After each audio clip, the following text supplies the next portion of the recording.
এমসিকিউতে তুমি যদি ভালো মার্ক তুলতে পারো তোমার এ প্লাসটা খুবই ইজি হয়ে যাবে। প্রাণপ্রিয় শিক্ষার্থীরা, তোমাদের অনেকের এ প্লাস পাওয়ার স্বপ্ন রয়েছে, কিন্তু তোমার এ প্লাস পাওয়ার স্বপ্ন বাস্তবায়ন করতে গেলে কোন কোন বিষয়গুলো মাথায় রাখতে হবে তার মধ্যে অন্যতম একটা বিষয় হলো এমসিকিউ। আমরা জানি অনেকগুলো সাবজেক্টে আমাদের সিকিউ এবং এমসিকিউ ফরম্যাটে কোয়েশ্চেন হয় এবং সেই ফরম্যাটগুলোতে আমরা সিকিউ অনেক ভালো গুরুত্ব দিয়ে থাকি, কিন্তু এমসিকিউ পরীক্ষার আগে আমরা পড়ে থাকি। তোমাদের সবার উদ্দেশ্যে বলছি, সিকিউ তুমি যতটুকু গুরুত্ব দিবে এমসিকিউ তুমি ততটুকু গুরুত্ব দিবে। ধরো তুমি একটা গদ্য পড়ছো অথবা তুমি একটা কবিতা পড়ছো, তুমি ভালোভাবে বুঝে যখন সিকিউগুলো প্র্যাকটিস করছো, সাথে সাথে তোমার অনেক অনেক অনেক বেশি এমসিকিউ প্র্যাকটিস করতে হবে।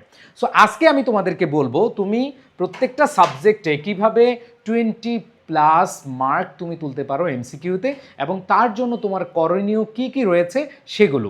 প্রাণপ্রিয় শিক্ষার্থীরা, খেয়াল করে দেখবা তোমাদের যে কোয়েশ্চেন হয় এমসিকিউতে, তোমাদের 25টা হয়, আবার কিছু কিছু সাবজেক্টে 30টাও হয়।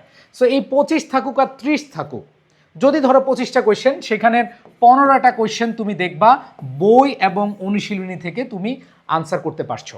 মানে এটা হচ্ছে ইজি লেভেল, আমি এটাকে ধরবো হচ্ছে তুমি মোটামুটি পড়লেও তুমি এখানে 15টা কারেক্ট করতে পারবা। কিন্তু 15টা পারলে কি এ প্লাস পাওয়া সম্ভব হবে? সম্ভব হবে না। তুমি খুব ভালোভাবে জানো, কারণ এমসিকিউতে নাম্বারটা এগিয়ে রাখতে হবে তোমার এ প্লাসের জন্য, তাই না? সো এখন কথা হলো, তুমি একটা ভালো প্রস্তুতি নিয়েছো বই আর অনুশীলনীতে, তোমার মোটামুটি এখানে 15টার মধ্যে তুমি 15টা পেরেছো, তাহলে বাকি যে 10টা, এই 10টা কই থেকে আসে? দেখো, এই 10টাও বই থেকে আসে, বাট এই 10টা হচ্ছে অনুধাবন এবং হচ্ছে হার্ড লেভেলের। খেয়াল করে দেখো, অনুধাবন মানে হচ্ছে তোমার চিন্তার বিষয়, তোমার অনেক থিঙ্কিং পাওয়ার এখানে কি করতে হবে, অ্যাপ্লাই করতে হবে। অবশ্যই বইয়ের যে টপিক রয়েছে সেই টপিক রিলেটেড এমন কিছু কোয়েশ্চেন আসবে, এবং যেগুলো তুমি চাইলেই হুবহু আনসার করতে পারবা না, তোমাকে অনেক বেশি চিন্তা করে আনসার করতে হবে। এখন কথা হলো, চিন্তা তুমি কখন করতে পারবা? যখন তুমি টপিকে একেবারে ফুল ক্লিয়ারেন্স নিয়ে আসতে পারবা এবং তুমি অনেক বেশি প্র্যাকটিস করে যাবা। মনে রাখবা, তুমি অনেক কিছু বুঝেছো বাট তুমি প্র্যাকটিস করতে পারছো না বা প্র্যাকটিস করো নাই, তাহলে তুমি পরীক্ষার হলে দেখবে যে ভুল করে বসে আছো।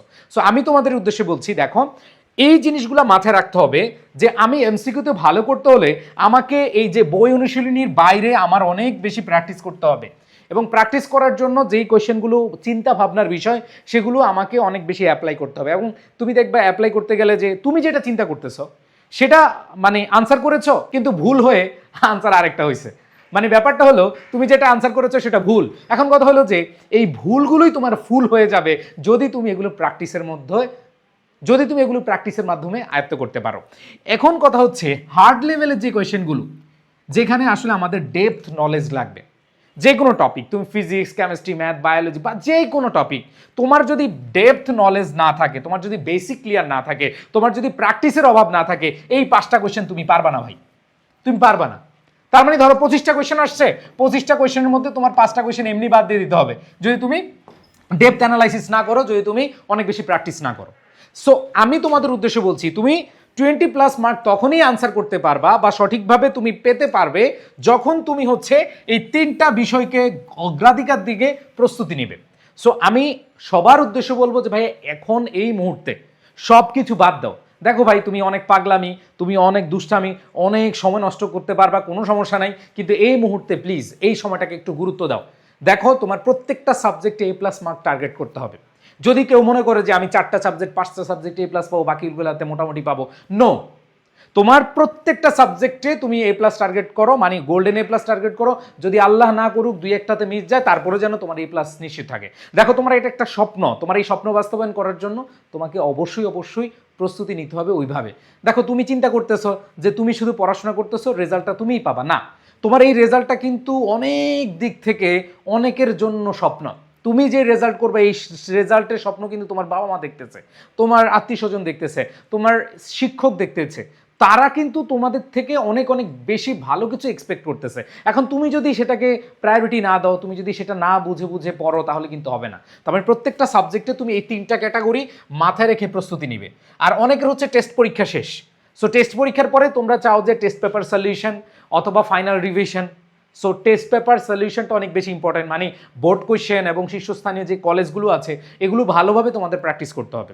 সো এগুলো ভালোভাবে প্র্যাকটিস করার জন্য তোমাদের জন্য আমরা নিয়ে আসছি টেস্ট পরবর্তী ফাইনাল রিভিশন ব্যাচ, সেটা আমাদের সায়েন্সের রয়েছে, আমাদের কমার্সের রয়েছে, আর্টসের রয়েছে, তোমাদের প্রত্যেকটা সাবজেক্ট বাংলা, ইংলিশ, আইসিটি এবং গ্রুপ সাবজেক্ট। হ্যাঁ, তুমি আর্টসের দেখো অর্থনীতি, যুক্তিবিদ্যা, পরিণতি, ভূগোল, সমাজবিজ্ঞান, এরপরে বাকি সাবজেক্টগুলো রয়েছে আর্কাইভিক আকারে পাবা। এবং হচ্ছে তোমরা যে টেস্ট পেপার সলিউশন ক্লাসগুলো সেগুলো হচ্ছে তোমরা বোর্ড কোশ্চেনের পাশাপাশি শীর্ষস্থানীয় যে কলেজগুলো রয়েছে accounting, management, finance, marketing, ABI সবগুলো সাবজেক্ট তোমরা পেয়ে যাচ্ছ। এখন কথা হচ্ছে যে এই টেস্ট পেপার সলিউশন তো সারা বাংলাদেশে খুব কম প্ল্যাটফর্মে শুরু করেছে, আমরা তোমাদের জন্য শুরু করেছি যাতে করে তোমাদের ভালো একটা রেজাল্ট নিশ্চিত করতে পারো। সো প্রাণপ্রিয় শিক্ষার্থীরা, এই কোর্স ফি আমাদের 4,000 টাকা, বাট আমাদের এখন ডিসকাউন্ট চলতেছে। সো এই ডিসকাউন্টটা তোমরা পাবা হচ্ছে 1999 টাকায়। যারা আমাদের অলরেডি কোর্সে আছো, কামব্যাক 1, কামব্যাক 2-তে রয়েছে, তাদের জন্য আমরা আরও 50% ডিসকাউন্ট করে দিয়েছি, মানে 25%-এ তোমরা ভর্তি হয়ে যেতে পারবা, মানে 75% তোমাদের জন্য ডিসকাউন্ট।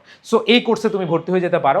সাথে তোমাদেরকে আরেকটা বিষয় নিয়ে আমি বলবো, সেটা হচ্ছে তোমরা প্রি অ্যাডমিশন, যারা ঢাকা ইউনিভার্সিটি পড়তে চাও, যারা পাবলিক বিশ্ববিদ্যালয়ে পড়তে চাও, যাদের স্বপ্ন অনেক বড়, যারা শুধু রেজাল্টের মধ্যে সীমাবদ্ধ থাকতে চাচ্ছ না এইচএসসির, যারা ইউনিভার্সিটি অ্যাডমিশনে নিজেকে এগিয়ে রাখতে চাও, তোমাদের এইচএসসি এবং অ্যাডমিশন এই দুইটাকে একসাথে করে আমরা একটা প্রি অ্যাডমিশন কোর্স এনেছি, যেটা তোমার এইচএসসি টপিকের সাথে মিল থাকবে।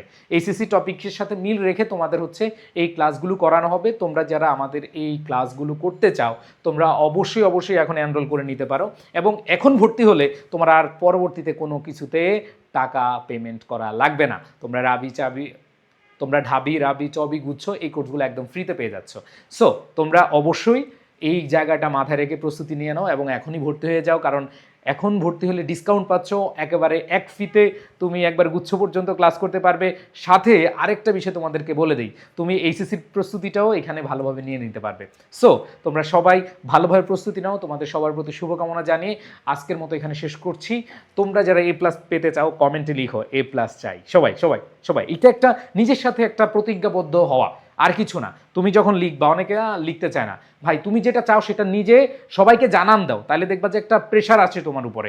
প্রেশার যখন থাকবে তখন তুমি পড়তে মন চাইবে, নাহলে তুমি রিল, ফিল এগুলোর মধ্যেই থাকবা। রিলে আর ফিলে তোমার জীবন শেষ হয়ে যাবে, তুমি আর কামব্যাক করতে পারবে না।